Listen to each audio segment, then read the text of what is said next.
நாங்கள் ஆட்சிக்கு வந்தால் பெண்களுக்கு மாதம் 50,000 ரூபாய் வழங்கப்படும். அப்போ இந்த எலெக்ஷன்லயும் ஆண்களுக்கு எதுவுமே இல்லையா? இந்த திட்டத்தின் மூலமா ஆண்கள் வேலைக்கு போக வேண்டிய அவசியம் இருக்காது.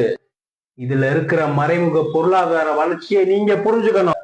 ஆகவே இது பெண்களை விட ஆண்களுக்கே சாதகமான திட்டம். இதை ஆண்களும் வரவேற்க வேண்டும். இவங்களே 50,000 அறிவிக்கிறாங்கன்னா அந்த அனைத்து எஸ்தபா முன்னேற்ற கழகம் கண்டிப்பா 52,000 அறிவிப்பாங்க. அடுத்த வாக்குறுதியாக தமிழ்நாட்டிலே நிலவும் குடிநீர் பிரச்சனை சரி செய்யும் விதமாக தண்ணீர் குடிக்க தடை விதிக்கப்படும். தண்ணி இல்லாம அடுத்தவன் எதிர்கட்சிக்காரன் கேட்டா என்ன சார் சொல்லுவீங்க? தண்ணி இல்லாம வாழ முடியாதா?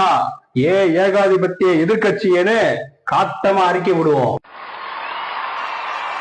சாதியை ஒழிக்க தமிழ்நாட்டில் இருக்கும் அனைத்து குடும்பங்களும் வீட்டுக்கு வெளியே வந்து நின்று சாதி சான்றிதழ் கிடைக்கும் போராட்டம் நடத்தப்படும்.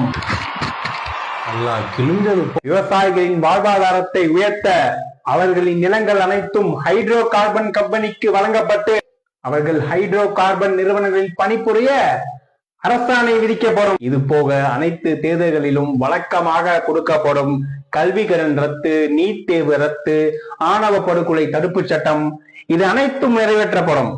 மதுக்கடைகள் மூடுறதை பத்தி எதுவுமே இல்லைங்களே. தம்பி, தமிழ்நாட்டுல ஒவ்வொரு மதுக்கடையும் காலையில திறக்கப்பட்டு நைட்டானா மூடிக்கிட்டு தான் இருக்காங்க. இது தெரியாம அபாண்டமா குற்றச்சாட்டு வைக்கிறீங்க. தொடர்ந்து வச்சா சரக்கெல்லாம் ஆட்டையை போட்டுற மாட்டாங்களா?